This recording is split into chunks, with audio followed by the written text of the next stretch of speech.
Hello friends, I am Aman Gupta and welcome to our YouTube channel. आज के हमारे इस वीडियो में हम आइसोमॉर्फिज्म के इस टॉपिक को जारी रखते हुए इसके कुछ इंपॉर्टेंट क्वेश्चन पढ़ेंगे और साथ ही हम कुछ इसके इंपॉर्टेंट थ्योरम्स भी देखेंगे। तो वीडियो को शुरू करने से पहले अगर आप हमारे चैनल पर नए हैं तो हमारे समर्थ लर्निंग हब के चैनल को सब्सक्राइब करें और बेल आइकन को दबाना ना भूलें, जिससे आपको आने वाली वीडियो की नोटिफिकेशन मिलती रहे। तो चलिए शुरू करते हैं।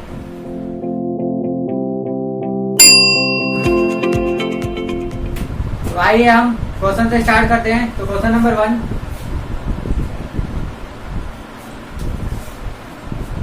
let U4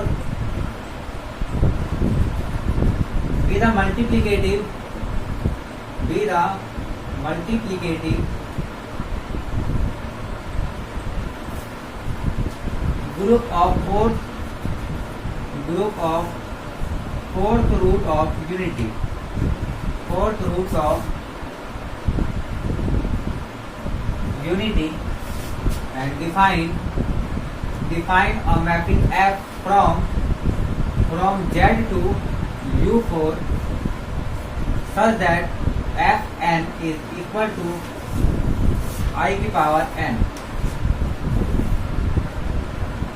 तो यहाँ so that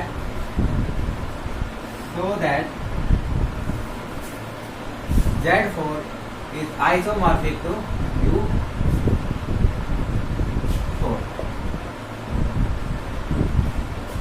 तो इस क्वेश्चन में क्या बोला गया है, यहाँ पर हमने एक ग्रुप लिया है और वो ग्रुप क्या है, फोर्थ रूट ऑफ यूनिटी यानी कि U4।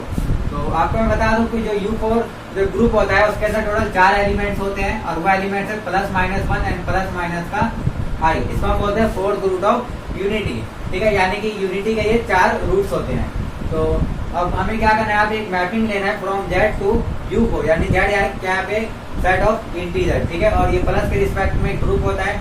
तो ये हमने एक ग्रुप लिया है और उससे हम एक मैपिंग ले रहे हैं U4 पे, और वो मैपिंग को जिस तरह से कि Fn, यानी यहाँ पे हम कोई भी n रखे, यानी n का आंसर आना चाहिए, इंटीजर आना चाहिए।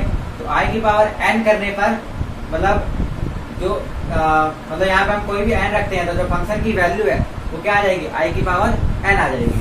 तो हमें यहाँ पे शो करना है कि जो Z4 है वो आइसोमॉर्फिक है U4 के, ठीक है। तो यहाँ पर हम क्या करेंगे, इस चीज को प्रूव करने के लिए फंडामेंटल थ्योरम ऑफ होमोमॉर्फिज्म का यूज करेंगे, ठीक है। हमारे पिछले वीडियो में हमने फंडामेंटल थ्योरम ऑफ होमोमॉर्फिज्म पढ़ा था और उसका एक क्वेश्चन देखा था कि इसको किस तरह से सॉल्व किया जाता है। तो उसी के रिलेटेड इस क्वेश्चन को भी हम उसी तरीके से सेम प्रूव करेंगे, ठीक है। तो वो थ्योरम क्या होता था, थ्योरम को इस तरह से था कि अगर G1 से G2 पे कोई होमोमॉर्फिक मैपिंग बन रही है तो G1 upon kernel of F जो है वो आइसोमॉर्फिक हो जाता है इमेज ऑफ F के, और अगर F और 2 भी होता है तो ये आइसोमॉर्फिक हो जाता है G2 के, ठीक है। तो हमें यहाँ पर इसी चीज को ध्यान में रखना है। लेकिन यहाँ पे आप देख सकते हैं कि यहाँ पे जो हमें आइसोमॉर्फिक प्रूव करना है उसको क्या प्रूव करना है, Z4 को। यहाँ पर कोई भी क्वोशेंट ग्रुप नहीं दिख रहा है, लेकिन हम Z4 को इस तरीके से बनाएंगे कि क्वोशेंट ग्रुप जो है वो Z4 के इक्वल हो जाए, ठीक है। तो आइए हम देखते हैं कि सबसे पहले जो G1 से G2 पे, यानी कि G1 और G2 यहाँ पर क्या है, Z एंड U4, ठीक है। तो यहाँ पर जो G1 है उसकी जगह हम लिख सकते हैं Z और जो G2 है उसकी जगह हम लिख सकते हैं U4। तो पहले हमें ये देखना पड़ेगा कि G1 से G2 पे एक होमोमॉर्फिक मैपिंग बन रही है कि नहीं बन रही है। तो आप यहाँ से देख सकते हैं कि ये जो मैपिंग है Fn से i की पावर n, ये एक होमोमॉर्फिक मैपिंग हो जाएगी। क्यों? क्योंकि ये होमोमॉर्फिक की जो कंडीशन होती है, और वो कंडीशन क्या होती है, Fx cross 1y is equal to Fx cross 2 और Fy, ठीक है। और ये बाइनरी ऑपरेशन होते हैं। तो यहाँ पे आप आसानी से देख सकते हैं कि ये कंडीशन सेटिस्फाई हो रहा है। क्यों? क्योंकि यहाँ पे हम क्या करते हैं, दो वैल्यू लेते हैं x एंड y और उस पर बाइनरी ऑपरेशन प्लस लगाते हैं, क्योंकि Z का जो बाइनरी ऑपरेशन है वो क्या है, प्लस है। तो ये इक्वल आ जाएगा, किसके इक्वल आ जाएगा, ये देखते हैं कैसे। Fx प्लस y की जो वैल्यू है इस फंक्शन में वो क्या हो जाएगी, i की पावर x प्लस y, क्योंकि Fn की वैल्यू है i की पावर n। तो Fx प्लस y की पावर हो जाएगी i की पावर x प्लस y, यानी कि यहाँ पे जो भी वैल्यू है हमें उसको क्या करना है, i की पावर में डालना है। और यहाँ से आपको ये पता है कि i की पावर अगर x प्लस y है तो इसको i की पावर x इंटू i की पावर y हम आसानी से लिख सकते हैं। और इसी के साथ i की पावर x जो है वो किसका प्री में उसका क्या हो जाएगा, f x हो जाएगा। एफ एक्स का अगर हम फंक्शन में वैल्यू डालेंगे तो आई की पावर एक्स आएगा, तो आई की पावर एक्स की जगह हम एफ एक्स लिख सकते हैं, और इसी तरह आई की पावर वाई की जगह एफ वाई लिख सकते हैं, और ये क्या है डॉट के रिस्पेक्ट में। तो यहाँ आप देख सकते हैं एफ एक्स प्लस वाई जो है F X into F Y के इक्वल आ गया, क्योंकि यहाँ बाइनरी ऑपरेशन सेकंड और बाइनरी ऑपरेशन सेकंड यानी कि U4 का बाइनरी ऑपरेशन क्या है मल्टीप्लीकेशन, क्योंकि यहाँ पे हमने क्या लिया है मल्टीप्लिकेटिव ग्रुप लिया है, ठीक है। तो इसका मतलब क्या हुआ कि एक होमोमॉर्फिक मैपिंग ग्रुप हो गया। तो होमोमॉर्फिक हो गया, तो हम क्या करेंगे इसका कर्नल ऑफ एफ निकालते हैं।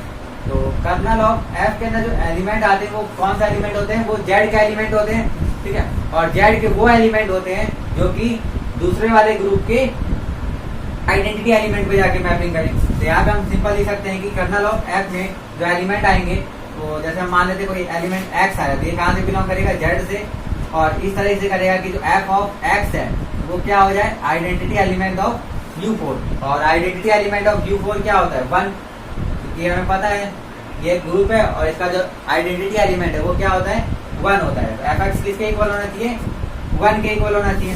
तो यहाँ से आप देख सकते हैं कि x belong to Z, F X की जगह क्या है आई की पावर n, या फिर आई की पावर यहाँ पे x हम लिख सकते हैं, तो बराबर में 1।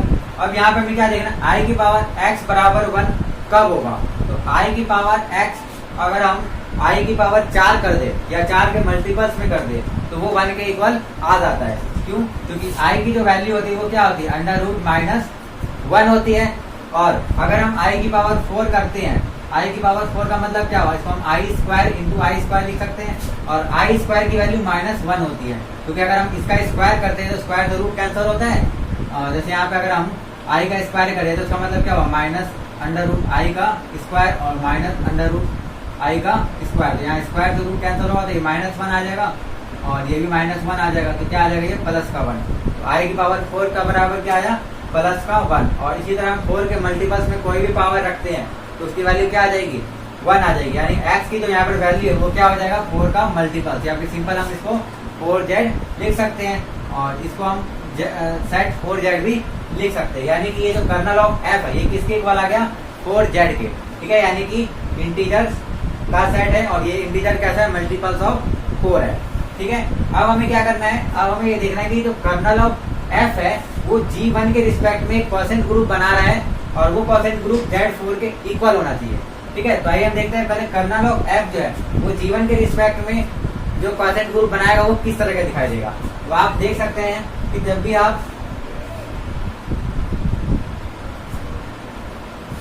यहाँ पे G1 यहाँ पर क्या है Z है, तो यहाँ पे हम क्या लिख सकते हैं Z, ठीक है। तो Z upon kernel of f जो है वो क्या बनाएगा, तो हमें यहाँ पे क्या करना है क्वोशेंट ग्रुप बनाना है। तो क्वोशेंट ग्रुप कब बनता है जब कोई भी यहाँ पे जो सेट दिया रहता है या ग्रुप दिया रहता है वो इसके रिस्पेक्ट में क्या होना चाहिए नॉर्मल सब ग्रुप होना चाहिए। तो आप देख सकते हैं जो कर्नल ऑफ f होता है वो Z का ग्रुप तो होता है और नॉर्मल सब ग्रुप होता है, क्योंकि हमने होमोमॉर्फिज्म के थ्योरम में पढ़ा था कि कभी भी दो ग्रुप अगर होमोमॉर्फिज्म बना रहे होते हैं तो जो उसका कर्नल निकल के आता है वो फर्स्ट वाले ग्रुप का नॉर्मल सब ग्रुप होता है, ठीक है। तो यहाँ से कर्नल ऑफ f जो है वो Z का नॉर्मल सब ग्रुप तो हो जाएगा। अब नॉर्मल सब ग्रुप हो जाएगा तो जब क्वोशेंट ग्रुप आएगा उसमें कौन सा एलिमेंट होते हैं, उसमें हम क्या करते हैं सारे के सारे क्वोशेंट्स ले लेते हैं, ठीक है। और क्योंकि नॉर्मल होते हैं तो राइट क्वोशेंट और लेफ्ट क्वोशेंट तो इक्वल ही होते हैं, तो कोई सा भी हम ले सकते हैं। तो आप यहाँ देख सकते हैं कि जब भी कर्नल ऑफ f यानी कि 4z, कर्नल ऑफ f को हम लिख सकते हैं 4z, ठीक है। तो z/4z का जब भी क्वोशेंट ग्रुप बनता है तो ये Z4 के इक्वल आता है, ये हमने पहले भी देख रखा है, ठीक है। Z4 क्या होता है इंटीजर मॉडुलो 4, इसके अंदर जो एलिमेंट आते हैं 1 से लेकर 4 तक के एलिमेंट आते हैं, यानी 0, 1, 2 और 3 इनके ऊपर बार लगा हुआ था, यानी कि रिमाइंडर होते हैं करके। तो ये भी जो क्वोशेंट ग्रुप बनेगा उसमें भी कुछ इसी तरह के एलिमेंट आएंगे, है ना, क्योंकि जो क्वोशेंट्स बनेंगे वो क्या होंगे 4 के मल्टीपल्स में हो जाएंगे, जैसे 4z या फिर 4z+1 या 4z+2 या 4z+3, ये टोटल 4 एलिमेंट्स ही इसके अंदर आएंगे। वो चारों एलिमेंट्स किसके सिमिलर हो जाएंगे 0, 1, 2 एंड 3 के, क्योंकि जब हम डिवाइड करते हैं 4 से इनको तो 0, 1, 2 एंड 3 ही रिमाइंडर बचता है। तो ये जो Z/4z है ये किसके इक्वल हो जाएगा Z4 के, यानी कि यहाँ से जो ये क्वोशेंट ग्रुप निकल के आया ये किसके इक्वल आया Z4 के। और ये रूल कहता है, हमने फंडामेंटल थ्योरम पढ़ा था कि G1/कर्नल ऑफ f, G1 की जगह यहाँ पे Z है तो Z/कर्नल ऑफ f जो है वो किसके आइसोमॉर्फिज्म होता है, इमेज ऑफ एफ के। और यहाँ से Z by kernel of F जो है वो जेड 4 के इक्वल आया, जो जेड 4 है वो आइसोमॉर्फिक हो जाएगा किसके, इमेज ऑफ एफ के। लेकिन हमें इसको U4 के करना है आइसोमॉर्फिक, तो यहाँ से एक कंडीशन और देखनी पड़ेगी कि जो f है वो ऑनटू फंक्शन भी है या नहीं है। तो आप आसानी से यहाँ देख सकते हैं कि i की हर एक वैल्यू के लिए, क्योंकि i में टोटल 4 एलिमेंट है, तो इन चारों एलिमेंट्स का एक प्री इमेज आपको f यानी कि z के अंदर मिल जाएगा। जैसे कि 1 के लिए जो प्री इमेज है वो तो बहुत सारे हैं, जैसे जितने भी मल्टीपल्स ऑफ 4 है वो सारे क्या है, 1 के प्री इमेज है। इसी तरह अगर -1 का हम प्री इमेज देखें तो -1 का जो प्री इमेज होगा वो मल्टीपल्स ऑफ 2 हो जाएगा, यानी कि अगर हम i की पावर 2 करते हैं तो -1 हमें मिलता जाएगा, या फिर आप 2 के मल्टीपल्स में करें तो भी हमें -1 ही मिलेगा। ठीक है, अब हमें क्या करना है, i निकालना है। अगर i निकालना होगा तो सिंपल हम पावर 1 कर देंगे तो i निकल जाएगा, और -i निकालना है तो हम पावर 3 कर देंगे, तो पावर 3 करने पर क्या हो जाएगा, मल्टीपल्स मतलब हमें -i मिल जाएगा। तो इस तरह हम देखते हैं कि चारों एलिमेंट्स का प्री इमेज z के अंदर हमें मिल जा रहा है, यानी कि जो इमेज ऑफ f है उसमें क्या आता है, वो एलिमेंट जिनका प्री इमेज हो। तो यहाँ पे सारे एलिमेंट्स का प्री इमेज है, यानी कि जो इमेज ऑफ f है ये किसके इक्वल हो जाएगा, U4 के। ठीक है, यानी कि यहाँ से हमें प्रूव हो गया कि जो Z4 है वो आइसोमॉर्फिक है किसके, U4 के। ठीक है, तो आई होप आपको ये क्वेश्चन समझ में आया हो। इस क्वेश्चन से आपको फंडामेंटल थ्योरम और होमोमॉर्फी का कॉन्सेप्ट भी क्लियर हुआ हो। तो आइए अब हम कुछ और थ्योरम पढ़ते हैं और साथ ही उनका प्रूफ भी देखते हैं। तो आइए हम एक थ्योरम देखते हैं। तो थ्योरम कुछ इस तरह से है, थ्योरम कि एनी साइक्लिक ग्रुप या every cyclic group is isomorphic to Z plus और Zn प्लस। ठीक है, इसका मतलब क्या हुआ कि कोई भी साइक्लिक ग्रुप जो होगा वो Z प्लस या फिर Zn प्लस के आइसोमॉर्फिक होगा। ठीक है, तो ये सिंपल सा थ्योरम है। तो चलिए हम इसका प्रूफ देख लेते हैं। तो प्रूफ इसका कुछ इस तरह से हम कर सकते हैं कि सबसे पहले हमें क्या करना पड़ेगा, यहाँ पे एक साइक्लिक ग्रुप लेट करना पड़ेगा। यहाँ पे हम लेट कर लेते हैं एक साइक्लिक ग्रुप G। तो अगर ये G साइक्लिक ग्रुप है तो ये इस फॉर्म का हम लिख सकते हैं, यानी कि ये किसी एक एलिमेंट से जनरेट हो जाएगा, है ना। साइक्लिक ग्रुप क्या होता है, जो अपने ही किसी एक एलिमेंट से जनरेट हो जाता है। तो let G be a cyclic group, और यहाँ पे हम डिफाइन करते हैं फंक्शन, डिफाइन अ फंक्शन और mapping from G to Z। ठीक है, G से Z पे हम क्या कर रहे हैं, एक आइसोमॉर्फिक या Z से G पे हम एक फंक्शन डिफाइन कर रहे हैं, Z से G पे एक फंक्शन डिफाइन कर रहे हैं इस तरह से, such that f of n is equal to x की पावर n। ठीक है, और ये जो x है ये कहाँ से आ रहा है, इस G का ही एलिमेंट, वही एलिमेंट है जिससे कि वो ग्रुप जनरेट हो रहा है। ठीक है, तो यानी कि इसका मतलब क्या हुआ, यहाँ पे हमने मैपिंग लिया है fn, n क्या है, एक इंटीजर है। तो यहाँ पे हम कोई भी इंटीजर लेते हैं तो उस इंटीजर यानी उस x की उस पावर की जो भी वैल्यू आएगी वो एलिमेंट इस एलिमेंट का इमेज हो जाएगा। ठीक है, यानी कि अगर हम यहाँ पे n रखते हैं तो इसका जो इमेज आएगा वो क्या आएगा, x की पावर n आएगा। यानी कि इस G में जिस भी एलिमेंट से ये जनरेट हो रहा है उसकी पावर आ जाएगी, और जो भी पावर आएगी वो G के अंदर ही आएगी, क्योंकि यहाँ से ये G क्या है, एक जनरेटिंग ग्रुप है। तो x की हम पावर करते जाएंगे तो हमें G के ही एलिमेंट मिलते जाएंगे। तो हम x का कुछ भी पावर करेंगे तो वो G का ही एक एलिमेंट होगा।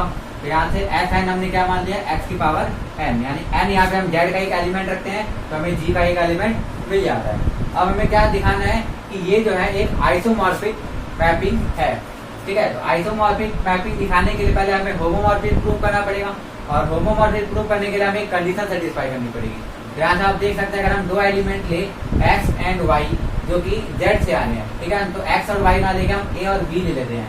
तो अगर हम a और b ले z से, और z में जो बाइनरी ऑपरेशन है वो क्या लगा रहे हैं, प्लस, तो a प्लस b अगर हम करें तो ये किसके इक्वल आ जाएगा, x की पावर a प्लस b के इक्वल आ जाएगा, है ना। यानी यहाँ पे जो भी हम एलिमेंट ले रहे हैं उसको क्या करना है, x की पावर में करना है, और यहाँ से हम इसको अलग अलग पावर लिख सकते हैं, यानी x की पावर a और इंटू x की पावर b लिख सकते हैं। और फिर यहाँ से हम x की पावर a को f ऑफ a और x की पावर b को f ऑफ b लिखा जा सकता है ना, क्योंकि x की पावर n जो होता है उसका प्री इमेज क्या होता है fn, यानी x की पावर a का प्री इमेज क्या होगा f ऑफ a, ठीक है, और x की पावर b का f ऑफ b। तो ये यानी कि इक्वल आ गया है ना, f a प्लस b किसके इक्वल आ गया, f a into f b के, यानी कि जो दूसरे ग्रुप था उसका बाइनरी ऑपरेशन, और उसका बाइनरी ऑपरेशन क्या है यहाँ पे मल्टीप्लीकेशन, क्योंकि ये जो जी हमने साइक्लिक ग्रुप लिया है ये किसके रिस्पेक्ट में लिया है, मल्टीप्लीकेशन के रिस्पेक्ट में। तो यहाँ से ये प्रूव हो गया कि एक होमोमॉर्फिज्म मैपिंग है, ठीक है। तो होमोमॉर्फिज्म जब ये प्रूव हो गया तो अब हमें क्या प्रूव करना है कि ये आइसोमॉर्फिज्म है। तो आइसोमॉर्फिज्म प्रूव करने के लिए 1 1 और 1 2 प्रूव करना पड़ेगा। तो पहले हम इमेज देखते हैं, इसकी जो इमेज ऑफ एफ है, यहाँ से आप साफ साफ ये लिख सकते हैं कि जो इमेज ऑफ एफ वो पूरा पूरा जी आ जाएगा। क्यों? क्योंकि इमेज ऑफ एफ में वो एलिमेंट आते हैं जी के जिनका एक प्री इमेज होता है। तो यहाँ से हम देख सकते हैं कि जो एक्स की पावर एन है वो जी का ही एक फॉर्म होता है ना, क्योंकि जी के सारे एलिमेंट एक्स की पावर एन से जनरेट हो जाते हैं, यानी कि यहाँ से आप कुछ भी रखोगे तो एक्स की पावर एन के फॉर्म का ही आएगा, यानी कि जी का ही फॉर्म आएगा, यानी जी का ही एलिमेंट आएगा। तो जी के जितने भी एलिमेंट है वो सारे एक्स की पावर एन के फॉर्म के होते हैं, तो हर एक एलिमेंट का एक प्री इमेज मिल जाएगा। तो इमेज ऑफ एफ जो है वो पूरे का पूरा जी के इक्वल आ जाएगा। इसका मतलब क्या हो जाएगा, यहाँ से implies F is onto, ठीक है। अब ऑन टू हो गया। अब यहाँ से हमें देखना है कि 1 1 हो रहा है कि नहीं हो रहा है। तो इसकी जब कर्नल ऑफ एफ आएगी इसमें दो कंडीशन हम ले सकते हैं या दो केसेस ले सकते हैं।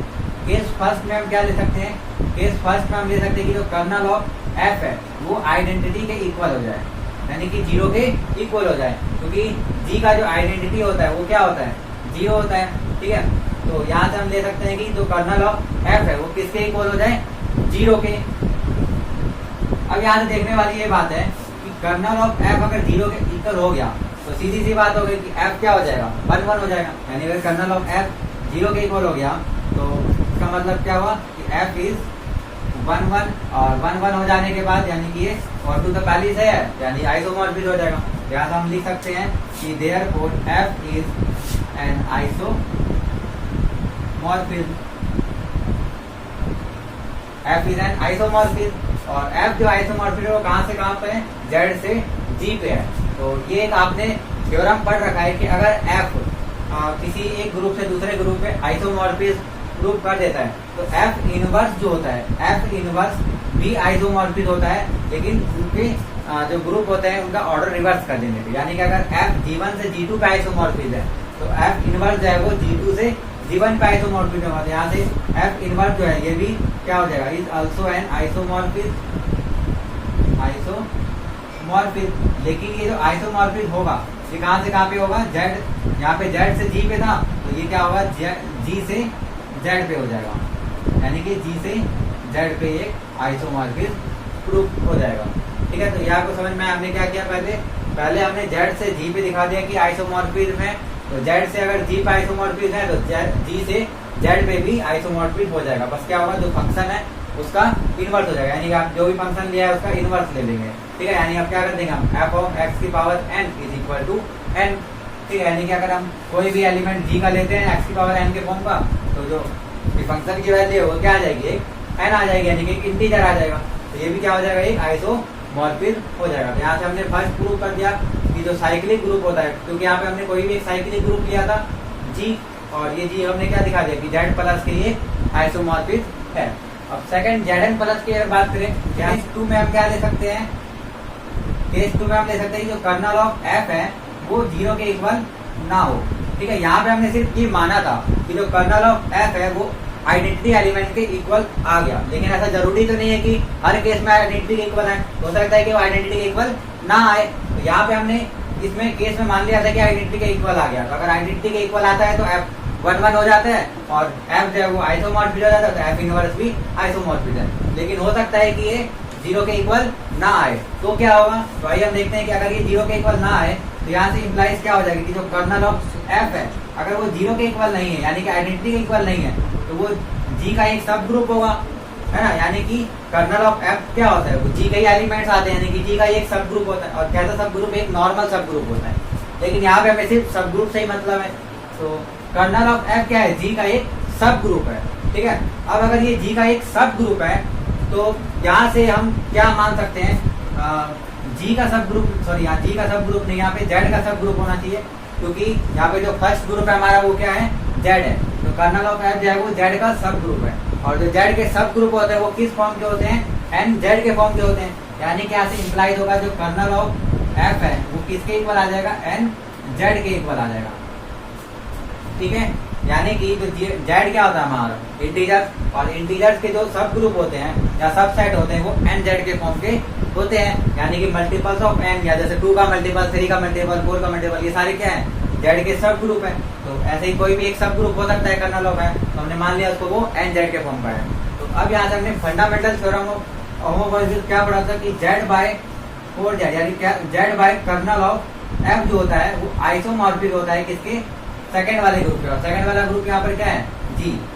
और ये कब होता है, जब जेड से जी पे होमोमॉर्फिक हो। तो होमोमॉर्फिक तो यहाँ से हमने डायरेक्ट प्रूव कर लिखा है कि जेड से जी पे ये जो फंक्शन है ये होमोमॉर्फिज्म है। तो जो Z by kernel of F बनेगा वो जी के भी होमोमॉर्फिक हो जाएगा। क्यों, क्योंकि यहाँ पे हमने ऑन टू भी प्रूव कर रखा है ना। वैसे तो ये इमेज के बराबर होता है, इमेज ऑफ एफ के, लेकिन अगर ऑन टू हो तो जी के बराबर भी होता है।